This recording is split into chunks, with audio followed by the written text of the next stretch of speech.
जो most important thing खुलनी चाहिए थी वो नहीं खुली है, जिस वजह से पूरा दुनिया भर से तुम्हारा बाबा। हाँ जी भाई, यो बाबा welcome back to my vlogs. मेरा नाम है संजय सिंह रावत। और भैया मुझे पता है तुम लोग मेरी आंखें देख के सोच रहे हो कि यार क्या आंखों में क्या हवस भर रखी है तुमने बाबा। देखो मेरी बात सुनो, हवस ववस कुछ भी नहीं भर रखी है आंखों में।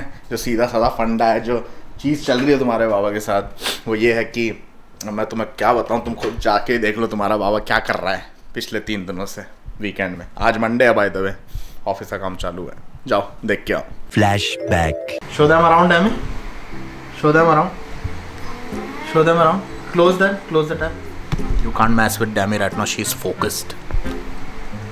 Show them around Aarzoo, show the bear cave. तो भैया यही चल रहा है, मतलब फ्राइडे नाइट से जब से ऑफिस खत्म हुआ है तब से सुबह के 6 बजे तक हम लोग सोए नहीं थे, केवल ये प्लैनेट ज़ू ही खेल रहे हैं। भैया बहुत ही ज़्यादा एडिक्टिव गेम है और यही मेरे साथ होता है। पहले भी जब मैं स्कूल टाइम में था, मैं एक गेम से एडिक्टेड हो गया था। That game name is age of empire. Age of empire तुम लोगों ने खेला होगा। भैया इतना पागल हो गया था तुम्हारा बाबा, रात भर सोता नहीं था, बस मैं अपना एम्पायर ही बनाता रहता था और आर्मी बना के फाइट करता था। अब ये नया गेम आ चुका है भैया और अब व्लॉग्स डेंजर में लग रहे हैं, तो मैं बता रहा हूँ मैं क्योंकि डैमी तो पागल हो ही चुकी है। नहाना धोना छोड़ो, बस इसमें लगी हुई है पूरे टाइम। मैं तो सुबह के 8 बजे तक खेल रहा था, शायद डैमी 6 बजे सो गई थी और हम फिर उठे, थोड़ा सा खाया पिया, फिर से गेम पे लग गए। And a flashback. तो समझ रहे हो, हवस नहीं है, ठीक है, बकचोदियाँ चल रही हैं लाइफ में। ऐसा फेज पहले भी आया था तुम्हारे बाबा की लाइफ में, जब मैं स्कूल टाइम में था या कॉलेज टाइम पे था। और भैया जो चस्का लगा था तुम्हारे बाबा को एज ऑफ एम्पायर का, सोना, हगना, मूतना, खाना पीना कुछ अता पता था नहीं, बस वो गेम ही चलता रहता था दिमाग में भी और चलते भी। तुम लोगों ने काफ़ी खेला होगा, काफ़ी फेमस गेम है एज ऑफ एम्पायर और काफ़ी एडिक्टेड है। और उसके बाद कितने सालों बाद वही सेम सिचुएशन हो रही है तुम्हारे बाबा के साथ with some other game, planet zoo. भैया पता नहीं क्या है उसमें इतना। अब मैं ज़्यादा सोचना नहीं चाहता। मैंने ये सोचा था ठीक है भाई बेटा संजय इस संडे तक कर ले, इस वीकेंड कर ले, मंडे स्टार्ट होने के बाद ब्लॉग्स में ध्यान देगा और ऑफिस पे ध्यान देगा, उसके अलावा कुछ नहीं। क्योंकि तुम्हारा बाबा अफोर्ड नहीं कर सकता गेम खेलना, इतना एक्स्ट्रा करिकुलर एक्टिविटीज़ नहीं कर सकता तुम्हारे बाबा, इतना बिजी है। और अगर ये सब किया तो भैया फिर तो व्लॉग या तो ऑफिस, उनमें से दोनों में से एक चीज़, ठीक है, टेंशन मत लो, हैंडल कर लिया तुम्हारे बाबा। हाँ जी, तो भैया मस्त एकदम लैपटॉप को टीवी से कनेक्ट कर रखा है क्योंकि भैया सब कुछ तुम्हारे बाबा को छोटा छोटा दिख रहा है। आंखों की हालत ही ऐसे हो रखी है जैसे कि तुम्हें मैंने बताया। 3 दिनों से तुम्हारा बाबा गेम ही खेल रहा है डैमी के साथ मस्त। मतलब डैमी के साथ गेम नहीं खेल रहा, मतलब तुम समझ गए, तुम्हारे बाबा का दिमाग काम नहीं कर रहा अभी और 9 घंटे अभी ऑफिस करना बाकी है तो जैसे तैसे तुम्हारा बाबा अभी 9 घंटे निपटाएगा, ऑफिस के काम करेगा। तुम लोग जाकर पास्ट बाबा के साथ होके आओ और बैंकॉक की अपडेट्स ले आओ, तब तक हम पूरा काम वाम निपटाते हैं ऑफिस का जैसे तैसे इस हालत में। तो जब तक तुम जाओ पास बाबा से मिलाओ, तुम्हारे बाबा को काम करने दो। सी यू। थैंक यू फ्यूचर बाबा। नमस्कार बाबा गैंग, मेरा नाम है संजय सिंह रावत, आपका सुंदर सुशील बाबा आपको देने वाला है बैंकॉक की अपडेट, क्योंकि काफी सारी अपडेट्स है बैंकॉक के बारे में। तो बैंकॉक की पहली अपडेट ये है कि कल 140 अप्रॉक्स कोविड पॉजिटिव मिले हैं, जो कि इतने ज्यादा नहीं है। इतने दिनों से 400, 500, 1000 तक रेशो पहुंच रहा था कोविड पॉजिटिव का, पर आज 140। तो इसका मतलब है कि वर्क फ्रॉम होम जल्द ही खत्म होने वाला है और ऑफिसेस जल्द ही अपने एम्प्लॉइज को फिर से 9 से 6 की जॉब के लिए बुलाने वाले हैं। हाँ, तो कोविड पॉजिटिव पेशेंट्स के कम मिलने की वजह से थाईलैंड गवर्नमेंट ने डिसाइड किया कि काफी सारी जो चीजें पिछले महीने से बंद पड़ी हुई थी, बिजनेस बंद पड़े हुए थे, उनको रीओपन किया जाए। तो उनमें से जो लिस्ट में नंबर 1 पे आता है दैट इज मसाज पार्लर। तो भैया मसाज पार्लर फिर से खुल चुके हैं, जिन लोगों की मसाज लेनी है जाके मसाज ले लो। Second number is gym. मेरे जैसे मुस्टंड है, जिन लोगों को जिम करे बिना आराम नहीं मिलता, जो लोग घर पे भी छोटे छोटे से कोनों में पड़े पड़े भी पुशअप्स मार रहे हैं मेरे जैसे, उन लोगों के लिए अच्छा है भैया, जिम स्टार्ट हो चुका है फिर से, तो जिम जा सकते हैं। जो जिम फ्रीक्स हैं तो भैया भागो, जिम भी खुल चुका है। Third number is tattoo shops, salon and beauty clinic. तो भैया टैटू वैटू गुदवाने हैं, सैलून जाना है, पाउडर लिपस्टिक लगवाने के लिए तो चले जाओ, ब्यूटी क्लिनिक सब कुछ खुल चुके हैं।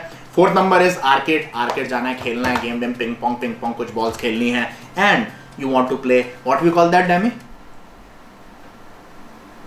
Fifth number is internet cafes are open. तो भैया पहली बात तो internet, Demi internet, who use internet cafe nowadays, everybody have internet in their mobile. या तो भैया जिन लोगों को फिर भी यूज करते हैं जो लोग इंटरनेट कैफे, तो प्लीज जाके यूज कर लीजिए, खुल चुके हैं। 6 number is senior care center are open, so I am gonna soon admit Demi there. What?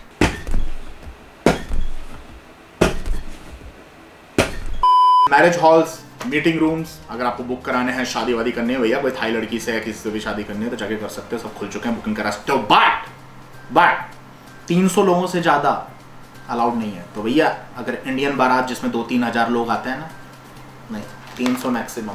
जो मोस्ट इंपॉर्टेंट थिंग खुलनी चाहिए थी वो नहीं खुली है, जिस वजह से पूरा दुनिया भर से क्राउड आता है बैंकॉक में, जिस वजह से तुम्हारा बाबा खुश होता है। नाना plaza, cowboy, still closed. Thank you so much. हाँ डमे, let's close it. It was good. And last and final update, जो कि मुझे काफी सारे मेरे सब्सक्राइबर्स ने पूछा है, इंस्टाग्राम डीएम किया है, कमेंट्स में पूछा है कि बाबा क्या हम लोग अभी थाईलैंड आ सकते हैं एज अ टूरिस्ट।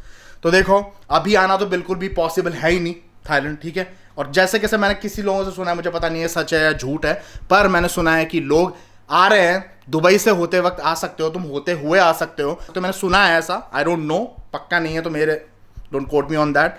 तो अगर तुम आ भी जाओ तो 14 दिन का तुम लोगों को यहाँ पे क्वारंटाइन करना पड़ेगा होटल में रह के, होटल से बाहर नहीं जा सकते तुम मतलब क्या है आने का थाईलैंड। तो इसलिए थोड़ा सब्र करो, मस्त एकदम थाईलैंड खुल जाने दो, वैक्सीन तो आ ही चुकी है, तो ज़्यादा दूर नहीं है, जब सारी चीज़ें प्रॉपरली खुल जाएंगी तो थोड़ा वेट कर लो, मस्त एकदम। उसके बाद आना थाईलैंड में, कोई क्वारंटाइन करने की जरूरत पड़ेगी नहीं, मस्त एकदम घूमना। तब भी कहीं नाना प्लाजा या सोए कॉफे कहीं जा रहा नहीं है, टेंशन मत लो, तो आराम से आना तब। तो अब जो तुम्हारे बाबा को बाबा गैंग से पूछना है वो ये है कि तुम्हारा बाबा फिर से प्लान कर रहा है next blog red light area video बनाने का, एंड द रीज़न इज क्योंकि अभी सब कुछ बंद पड़ा हुआ है, जैसे कि तुम्हें मैंने अभी न्यूज़ अपडेट में बताया, रेड लाइट एरिया पूरे बंद पड़े हुए हैं, बार्स बंद पड़े हुए हैं, नाना प्लाजा, काउबॉय सब कुछ बंद है, अभी ताला लग रखा है, लिटरली ताला लग रखा है, तो अंदर जाना पॉसिबल नहीं है। पर तुम्हारा बाबा सोचा है जैसे तैसे अंदर घुसे तो कितना कूल रहेगा तुम्हारा बाबा अगर अंदर घुसे जैसे तैसे। मुझे पता नहीं है कैसे घुसूंगा, पर मैं पूरी कोशिश करूंगा। अगर तुम लोग कहोगे तो मुझे बताओ कमेंट डाउन बिलो कि बाबा यस अंदर जाओ नाना प्लाजा के, इस टाइम पे कोविड के टाइम पे जब लॉकडाउन हो रखा है, बिल्कुल भी कुछ नहीं मिलेगा, खंडर पड़ा होगा, बट मजा आएगा देखने में यार। वो आंखें बंद करके वो फील तो ले सकते हैं अपन लोग, चाहे से सारी चीज़ें बंद पड़ी हो, तो समझ रहे हो ना। और इससे बढ़िया चांस का मिलेगा तुम्हारे बाबा को फिर से अपडेट लेने का नाना प्लाजा के पास में। तो बाकी वीडियो करते हैं यहीं पे एंड। अगर इंस्टाग्राम पे जाके फॉलो नहीं किया तुमने अपने सुंदर सुशील बाबा को, तो जाके फॉलो करो stay__ पे। बाकी please subscribe with the like button, you know guys what to do, you know it right.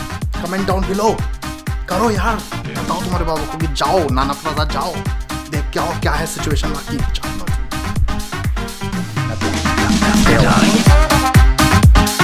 इसका सोल्यूशन निकालेंगे भैया, अगर यही खेलता रह गया तो और चीजें भी करनी है। Focus Sanjay, focus, this is not your life, come on.